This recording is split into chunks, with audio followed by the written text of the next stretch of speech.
So yeah, so we're recording, but we will take out anything sensitive that comes up later in the session. We might just have general chat and we won't be publicising that. So anything you say, that part of the meeting will be private. So I'll get started. So about Bleyer, I know I've got some new people on, so I'll just run over it quickly who we are. We're a small team. We're based in North Devon. I think we have a different approach from other bullion dealers in that we put education first. So I like to start with, people who know what it is that they want, and then build from there. And I can, or my team can help you to find the products that suit you best. And we do this through producing articles that are available in the news section on our website, and through sessions like this. We're available, we make ourselves easily available on the phone. If you've ever got a question, you can always ring, and my team, if I'm not around, my team are happy to help you. If they don't know the answer, then they'll find out for you. So we don't know everything, but we do our best and we share our knowledge, and we just want you to make the best decisions for yourself. So it's just about opening things up, and also about creating communities and making people feel a bit more comfortable about just talking about this subject with either us or other people. So I'll come on to that in a minute. So these are the things that you said you wanted: preparing for year end, planning ahead, looking at next year and beyond, increasing your knowledge about investing, working towards becoming a millionaire was one comment I had, estate planning, future for gold and silver, general knowledge. So I know there'll be quite a few people on this call who have heard me speak before. They're quite well versed in the basics of precious metal investing. So I thought I'll push that to the end. So any general questions about gold and silver and other precious metals that you want to know about, and other more detailed questions, let's leave that to the end of once we cover the main body. So anyone who wants to dip out can go and get on with their evening, and they don't have to listen for 2 hours to get what they'd come for. So hopefully that suits everyone. Does that sound like a good plan? Mm-hmm. Yeah, great. Okay. Let's just see if I can, hang on, get rid of that.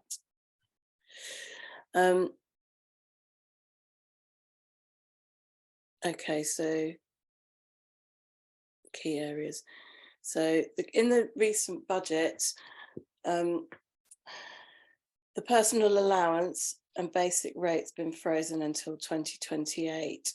So the personal allowance is 12,500, and between 12,500 and 50,269, you're paying 20% on that band.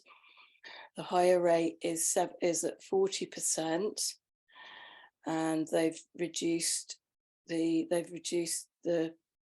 span of that band, so it goes up to 125,000 instead of 150,000, and then the additional rate's been lowered at 45% over that. So I don't know how many people are affected by the different bands. That's you would probably know where you sit with those. But what's interesting, I don't know if this was a feature before or if this is new, but the personal allowance gets reduced by £1 for every £2 earned over the 100,000. Now, all of these figures sound like, some of these figures sound like quite a lot of money, and you're if you're earning the higher rates, then hopefully you're quite well off and you should be able to afford a bit of tax. But when we add on all the different taxes that we have to pay, the amount that we end up with in our pockets reduces quite significantly. I haven't included national insurance, which also comes out of this. And if you're in the higher rate, you're a higher rate taxpayer, and you've got children, then you'd also be losing your child benefit. In some parts of the country, the cost of living is pretty high, so you need to be earning a decent amount of money to be living comfortably. And with inflation, these with these allowances staying where they are, what it means is if your pay goes up, then you're going to be paying a greater proportion of your pay to the government, come what may. So however much you earn, really, unless you're underneath the personal allowance rate, really. So hopefully that's helpful to people. Capital gains tax. This is the big one, I think, for investors. The annual allowance is dropping from 12,300 to 6,000, and then the following year, so this is from this April, and then in the following year it's down to 3,000. So if you've got assets that are carrying quite a large capital gain, then you might want to consider using up your allowances, even if you switch from one thing to another and then back again. It could be something to consider anyway, something to talk to your accountant or financial advisor or just your partner or friend or whatever, just to sort of see if there's anything you need to do with those. For capital gains tax for basic rate taxpayers is 18%. So that's on any gains that are outside of the allowances. And so 18% for residential properties, 10% other investments. And then if you're a higher or additional rate taxpayer, those percentages are higher again. So okay, this is something else I've been thinking about. Student loan repayments. I mean, I know people who had student loans, when these first came out, and they said, oh, well, I'll never have to pay it back because I'm never going to be earning the amount of money. I think it was around 21,000 or something they were saying. You won't pay anything until you're receiving a salary of around 21,000 a year. Well, that's nowadays, that's almost, minimum wage is about nearly £10 an hour, I think. So we're not far off, minimum wage levels. So, most students can expect to be paying back their student loans pretty soon if they're not already. So these are just things I think to bear in mind when you're doing financial planning. And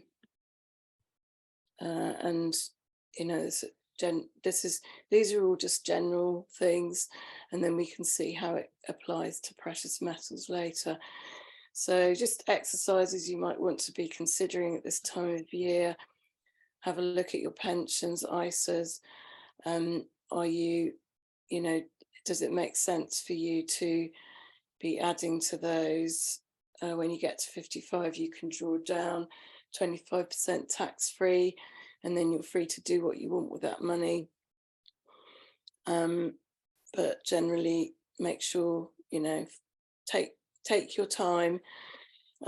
This is partly why I scheduled this session now, because you've still got a few weeks, 2-3 weeks to get some help with these things. and take some action, whatever it is that you decide to do. All right, I used this model in the last webinar that I did, and I just thought it's worth bringing it up again, and it's just something to reflect on. That when you're thinking about your portfolio and how you might want it to look, don't forget about the basic elements that you might want to include. So we've got the security bucket, which provides you, that's your safety net. That's the money that's your rainy day money. And perhaps as you get older, that's your pension. That's the types of assets that maybe don't move very much, but they're slow and steady and reliable, and you're not going to lose all your money if a company goes bust. So and then the middle bucket is your risk and growth bucket for your investments where you might want to make some money. So this is something to for investors to think about. And it could be even be your business. You're putting money into your business to and that money, the money from your risk growth bucket, will go into topping up your security bucket and give you money to play with in your hopes and dreams bucket. Make some plans to do some nice things. These days there's a lot of darkness out there, so it's nice to bring in some light and make sure that you sprinkle your year with loveliness to things to enjoy throughout the year, just to it can feel like it's all work and paying bills, but you need some rewards too. So I just sort of always love this model. I think it's really good. That's a nice reminder, I think. Then balance risk in your portfolio. Think about switching assets around if necessary. And if you are going to sell something, think about what the tax implications might be and when to do it. So, I was thinking about the different types of assets that we might have. So if you have a rental property, that's going to increase your income tax. And then there's capital gains associated with that. And I know there are a few landlords at the moment thinking about switching assets, switching out of property because of, I suppose it depends on the property that you have, but some don't comply with the regulations that are coming in. There may be other issues. So it's just think about the assets that you have and whether they are still working for you. So then, also, are there any restrictions about selling? Have you used your annual limits, or how much, if you're going to sell something, have you already used your capital gains tax allowance?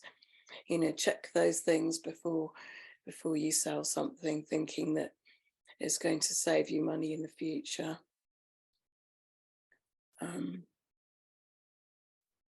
How can precious metals investments help you? They're tangible assets. These days, people are beginning to worry a little bit about digitalization. We're living in an increasingly digital world. There was a consultation last week that ended, and asking people what they thought about the government having access to, across all departments, to pretty much everything on us.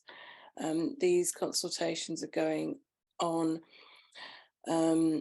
quietly underneath the radar. They're not what we hear on the BBC.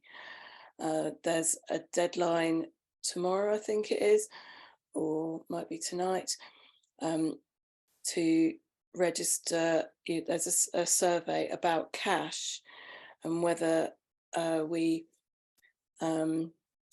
how we feel about cash and do we still need cash. And it's basically a consultation from the government. Can we get rid of it? That's where it's going. Have a look on the Save Our Rights website if you want to keep up to date with these kinds of things. There are other ones coming up about digital ID, but this whole issue has led a lot of people to pick physical precious metals. I know some of you asked why physical. It's not always the most convenient way to hold an asset. If we were happy that cash in the bank would grow with inflation and was safe and we had full control over it and there weren't any other threats, then I'd use cash in the bank every day. It's much easier than having something physical that you might have to buy and sell, but that's not the situation at the moment. And you know, I don't like to get on the fear mongering sort of soapbox type thing, but I do think that we do need to protect ourselves, and having something tangible that you can physically get your hands on, even if you have it stored for you, that's something that a lot of people nowadays are valuing. It makes them feel a bit more secure and that they've got something else to fall back on that's not reliant on being able to access the digital world. So it gives you some protection. And at the moment, with the way things are going, I can't say anything is certain, but British legal tender coins are tax-free. So capital gains tax-free, but not, as some people thought, VAT free. So there is VAT on silver, platinum, palladium, whether it's in coin or bar format, but not on gold. So there's no VAT on gold, whether it's bars or coins, and all coins, British legal tender coins, are capital gains tax-free. And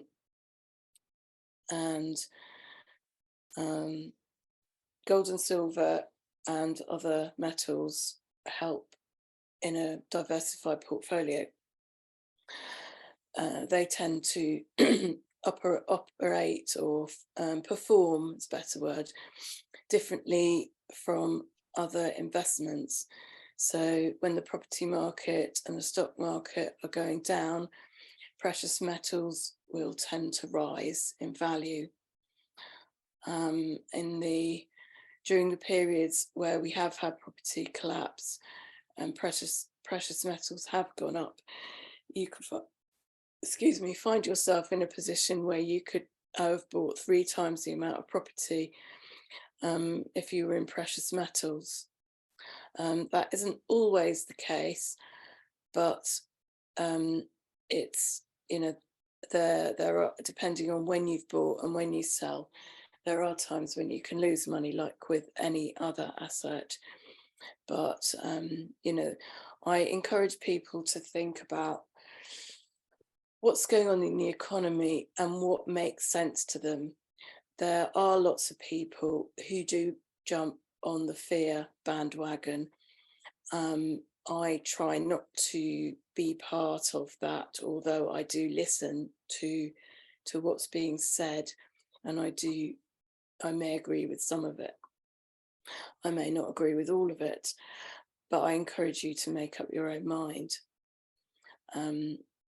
If someone says something to you and you think, well, it doesn't really make sense, then maybe it isn't.